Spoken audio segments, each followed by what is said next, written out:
So the research tells us that rising female leaders are leaving the workplace kind of in droves. But I've had the honor of having a lot of behind the scenes conversations with women executives and also dozens of rising female leaders. And also there's new research coming out on exactly why this is happening. And there's a couple myths out there, so I wanted to clear them up. So hopefully you can, and your organization can best support your top female talent. So the first one is, and this has probably come, not too much surprise, but it's invisible labor and also burnout.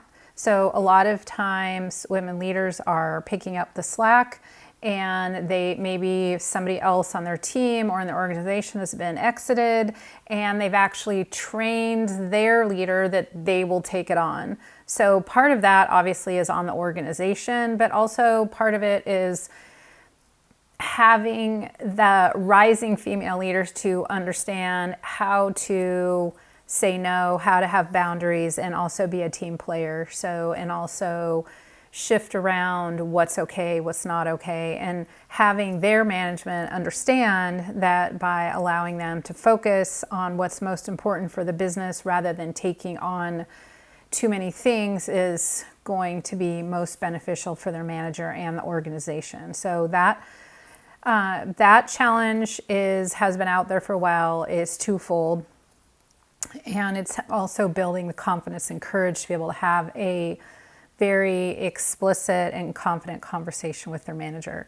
Now, the second thing I want to talk about is actually a myth that many rising female leaders are leaving for family reasons. It turns out that the research is telling us that that is not actually the case. Maybe in some instances it is, but the bigger reason is that they're being recruited elsewhere, assuming that the rising leader is not seeing a path forward, not being recognized, and not seeing that they are going to be able to have a raise or promotion. So again, that is twofold. A lot of times women leaders or rising leaders get overlooked because their male counterparts are more verbal than they are. In other words, they're more verbal about what they're working on, their accomplishments, and what they want.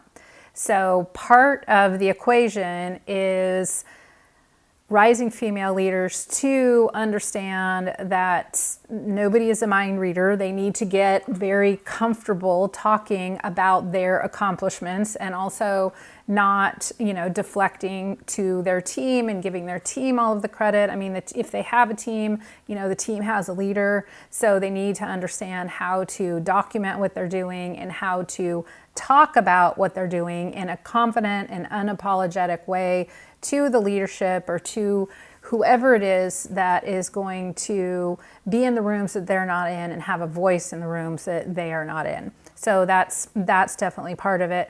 And then also the other part of it is, so thinking about ways that the organization can support them as well and be more explicit about what they're thinking about, the opportunities that lie down the road, and what have you. So the good news is that for both of these things, there is a proven process that can help rising female leaders to be community-based, to learn from each other, but also to learn how to be more confident, how to speak with influence, how to speak up for what they want, but also how to speak up for the accomplishments, things that they have already done, and also to make big asks. In other words, to ask about sponsorships and ask for what they need, and that is also part of the equation.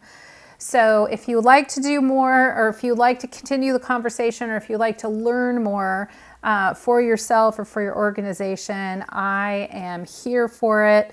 I would love to help in any way that I can and share what's currently working the best for the organizations and companies and strategic partners that I am working with. As always, I am cheering you on, and I look forward to seeing you next time.